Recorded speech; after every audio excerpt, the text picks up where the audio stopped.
आइए बच्चों, फिर से स्वागत करते हैं हमारे एक नए टॉपिक के साथ। तो लास्ट क्लास में मैंने आपको वर्ड आर्ट तक के टॉपिक मैंने आपको बता दिया था और आज का जो मुद्दा टॉपिक है हमारा वो है ड्रॉप कैप। ये ड्रॉप कैप है क्या? तो इसका मायने होता है, कहते हैं create a large capital letter beginning of the paragraph. हर पैराग्राफ का जो पहला अल्फाबेट होता है ना, इसको बड़ी रिस्पेक्ट के साथ हम उसको कैपिटल में लिखते हैं। जैसे आप लोगों ने देखा होगा अपना आप न्यूज़पेपर पढ़ते हैं या फिर कोई ऐसी बुक पढ़ते हैं तो उसका पहला अल्फाबेट कैपिटल में होता है, लार्ज में होता है, लार्ज कैपिटल लेटर होता है, लार्ज नहीं थोड़ी सा नॉर्मल टेक्स्ट से बड़ा होता है। तो कैसे हंस को हम लोग क्रिएट करते हैं, कैसे बनाते हैं भाई, आपके भी कुछ हम प्रोजेक्ट बनाते हैं तो वहाँ पर भी आप इन्हीं सब चीज़ों का यूज़ कर सकते हैं। तो मैं एक रैंडम कमांड यहाँ पर दे रहा हूँ और कमांड देने के बाद अब जैसे कि मैं अगर आप बात करूं तो यहाँ पर ये पूरा पैराग्राफ तो ले लिया। अब जैसे ही आप इसको सिलेक्ट करोगे तो यहाँ ड्रॉप कैप एक्टिव हो जाएगा। पहले ये हाइड था, अब ये एक्टिव हो चुका है। तो जैसे ही मैं इस पर क्लिक करूँगा तो यहाँ पे ड्रॉप लिखा है, इस पर मैं जैसे क्लिक करने के बाद आप देखोगे तो पहला अल्फ़ाबेट ये चेंज हो जाएगा। हालांकि हम लोग इतना ही चेंज करते हैं, लेकिन अगर आपको लगता है कि मुझे इसमें और चेंज करना चाहिए, इसका जो नंबर्स है ये 3 लाइनों में शो हो रहा है, इसको अगर आप बढ़ाना चाहते हैं ड्रॉप कैप के ऑप्शन में आप जाओगे और यहाँ से लाइन को इंक्रीज कर देंगे 3, 4, 5, 6 जो भी आपको करना है, लेकिन डिफ़ॉल्ट 3 ही लाइन होती है। बाकी अगर आप इंक्रीज करना चाहते हो तो कर सकते हैं।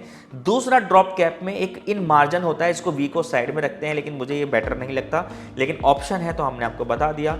तो ड्रॉप कैप का मतलब क्या होता है, कैसे इसको एक्टिव करते हैं, मैंने आपको उसकी जानकारी दे दी। नेक्स्ट टॉपिक की तरफ बढ़ते हैं मेरे बच्चों। अब यहाँ पर दे रखा है सिग्नेचर लाइन। ये सिग्नेचर लाइन क्या होता है, आप इस सिग्नेचर लाइन में जाते हैं और अपना सिग्नेचर रख देते हैं। जैसे कि अब मैंने लिखा कि भाई आपका क्या पोस्ट है, आप जैसे कि यहाँ पे एग्जांपल दे रखा है तो मैंने यहाँ पे नाम लिखा, मैंने लिखा यहाँ पर विक्की कुमार, और यहाँ पर क्या है, पोस्ट क्या है भाई, मैंने लिखा यहाँ पर टीचर ऑफ JTTI इंस्टीट्यूट। ठीक है, इनकी कोई ईमेल आईडी है तो हम यहाँ पे रख सकते हैं और जैसे ही मैं इसको ओके करूँगा तो एक साइन टाइप में ये नज़र आएगा। जैसे कि हम लोग कोई प्रोजेक्ट बनाते हैं और वहाँ पर होता है ना कि भाई आपको इस डॉक्यूमेंट में साइन करने, सिग्नेचर करने, तो एज अ मार्क के रूप में ये ऐसे आ जाता है। उसको जहाँ भी रख सकते हो, राइट में, लेफ्ट में, आप इसको प्रिंट आउट निकालोगे, यहाँ पर वो उनको पढ़कर अपना वो सिग्नेचर कर सकते हैं। ये सिग्नेचर लाइन की तरह यूज़ किया जा सकता है और उसको करते भी हैं। ठीक है, दूसरा आता है डेट एंड टाइम। यहाँ से अगर आप क्लिक करते हैं तो यहाँ पर ऑप्शन दिया गया है डेट एंड टाइम का, तो यहाँ पर आप क्लिक करके डेट एंड टाइम ले सकते हैं। जैसे इसको मैंने ओके किया, बेसिकली इसका कुछ खास यूज़ तो है नहीं, लेकिन अगर हम देखना चाहते हैं कि भाई आज का तारीख क्या है, जिस टाइम पर, जिस वक्त पर हमने टाइपिंग शुरू करी, इसको हम लोगों ने यहाँ पर लेकर आ गए, प्रेजेंट कर दिया। कहाँ से लेकर आ गए, डेट एंड टाइम से। दूसरा, मैंने इसके अंदर और कंटेंट, मैंने इसमें 2 घंटे मुश्किल से टाइपिंग करी, बहुत शिद्दत से टाइपिंग करी।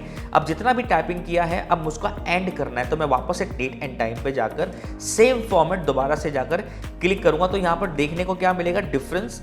यहाँ पर डिफरेंस ये आ जाएगा कि आपने अपनी टाइपिंग कितने बजे शुरू करी थी, है ना, जैसे कि ये रहा, तो ये कब शुरू किया था, उसका एंड कब हुआ, तो ये डिफरेंस हम लोग देख लेते हैं इस डेट एंड टाइम से। राइट, चलिए आगे बढ़ते हैं। नेक्स्ट टॉपिक है हमारा ऑब्जेक्ट। ये ऑब्जेक्ट का क्या रोल होता है, कहते हैं ऑब्जेक्ट का मतलब होता है उद्देश्य। अगर मैं आपको बोलूं कि माइक्रोसॉफ्ट वर्ड के अंदर क्या हम एक्सेल ओपन कर सकते हैं, तो पॉसिबल नहीं है। क्या हम लोग पेंट ओपन कर सकते हैं, पॉसिबल नहीं है। तो मेरे बच्चों, एक ऐसा माध्यम है जिसके थ्रू हम लोग एक्सेल भी ओपन कर सकते हैं और पेंट भी ओपन कर सकते हैं। तो ये ऑब्जेक्ट ऑप्शन है, इस पर जैसे ही आप क्लिक करेंगे ना तो यहाँ पर बहुत सारे ऑप्शन आपको मिल जाएंगे। फॉर एग्जाम्पल, जैसे कि मुझे अगर एक्सेल ओपन करना है तो यहाँ पर मुझे थोड़ा जूम करके दिखा देता हूँ। यहाँ पे है माइक्रोसॉफ्ट एक्सेल वर्कशीट, इसको ओके करेंगे। ओके करने के बाद एक शीट टाइप में हमें यहाँ पर नज़र आ जाएगा। तो यहाँ पर हम लोग जो भी टाइप करेंगे तो इस तरीके से, जैसे मैं बाहर क्लिक करूँगा तो ये पिक्चर के रूप में कन्वर्ट हो जाएगा इस तरीके से। तो एक्सेल हम लोग इसलिए ले लेते हैं ना कि इसमें हमारा कैलकुलेट कर लेते हैं, हम लोग शीट बना लेते हैं, हमारे लिए बड़ा सरल हो जाता है। तो मैं जैसे डबल क्लिक वापस से करूँगा तो इसके अंदर वो एक्सेल में दोबारा से हम लोग चले जाएंगे। ये एक्सेल के ही फीचर्स हैं, जैसे आपको यहाँ पे फॉर्मूला बार ये जो नज़र आ रहा है ना, ये फंक्शन, ये सारा एक्सेल का ही पार्ट है। तो एक ऑब्जेक्ट हमने आपको एक्सेल का लेकर दिखा दिया। ऐसे ही अगर आप पेंट लेना चाहते हैं तो इसी पे आपको क्लिक करना है और यहाँ पर पी ब्रश या समथिंग लिखा होगा, वहाँ पर आपको क्लिक करना है। जैसे कि ढूंढ लेते हैं इसमें, ओके, ये रहा, यहाँ पर पेंट ब्रश लिखा हुआ है पिक्चर, इसी को मैं ओके कर रहा हूँ और ये हमारा पेंट यहाँ पर ओपन हो जाएगा इस तरीके से। तो मैं अगर यहाँ पे कुछ भी ड्रॉ करता हूँ, ठीक है, जो भी मैंने लिखा, इसको मैं क्लोज करूँगा तो ये वापस से पिक्चर में कन्वर्ट हो जाएगा यहाँ पर ये रहा, वापस से क्लिक करेंगे तो फिर पेंट में चला जाएगा। तो ये काम है हमारा ऑब्जेक्ट का, यही हमें बताता है। इसको मैं कर देता हूँ डिलीट। तो आई होप ये टॉपिक सारे समझ में आ गए। तो इंसर्ट टॉपिक खत्म करते हैं, है ना। इक्वेशंस एंड सिंबल्स को जान लेते हैं। इक्वेशंस क्या है भाई, हम लोग कुछ क्वेश्चन पेपर वगैरह बनाते हैं ना मेरे बच्चों, तो यहाँ से आप इक्वेशंस को ऐड कर सकते हैं, ठीक है। ऐड कैसे करेंगे, इसमें आपको जो भी वर्क करना है, ठीक है। आप जैसे कि मुझे एक इक्वेशन मैंने वहाँ से ऐड कर लिया, अब इसकी जगह मुझे कुछ और वैल्यू लिखनी है, तो मैंने यहाँ पे एक्स प्रेस कर दिया, एन को हटा दिया।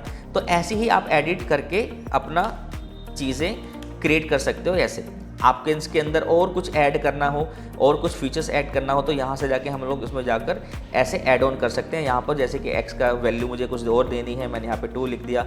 इस तरीके से आप इसमें सिंबल्स बना सकते हैं। इसमें बहुत सारे ऑप्शन हैं, आप डिटेल में इस पर जाकर अपना सोर्सेज लेकर चेक कर सकते हैं, ठीक है। यहाँ पर इस तरीके से वो सारे वर्ड्स हैं, तो इसको हम लोग कट करते हैं और दोबारा से हम लोग जाते हैं। ये तो हमारा इक्वेशंस। सिंबल्स में क्या मिलेगा आपको, सिंबल्स मिल जाएंगे बहुत सारे आपको। भाई देखो, पहले तो मुझे पता नहीं था कि भाई हम लोग राइट का निशान कैसे लेंगे, तो मुझे बाद में जब मैंने पढ़ाई शुरू करी तब पता चला कि यहाँ से हम लोग राइट का निशान भी यहाँ से ले सकते हैं। तो ये चेक है, ठीक है। तो ये हमें सिंबल में मिल जाता है इस तरीके से। और ऐसे सिंबल जो हम लोग नहीं टाइप कर सकते मेरे बच्चों, तो हमें वहाँ पर ना सिंबल्स मिल जाएंगे। इक्वेशन, कोई क्वेश्चन पेपर बनाना चाहते हैं तो वहाँ पर हम इक्वेशन में जाकर भी क्वेश्चन पेपर रेडी कर सकते हैं, लेकिन समय लगता है, टाइम लगता है। आप इसको जाकर भी क्रिएट कर सकते हैं। तो आज का टॉपिक हमारा इंसर्ट में हम लोगों ने जाना signature, date, object, drop cap, equations and symbols. तो कैसी लगी मेरी वीडियो, लाइक एंड कमेंट करके, मतलब भूलना नहीं है बेटा, आपको कमेंट करके बताना है। और भी कुछ इन्फॉर्मेशन है तो आप वहाँ पर कमेंट करके पूछ सकते हैं, अगर आपको कुछ और जानना चाहते हैं। और डिटेल में मैं वीडियो लेकर आऊँगा। अभी के लिए हम लोग लेंगे अलविदा।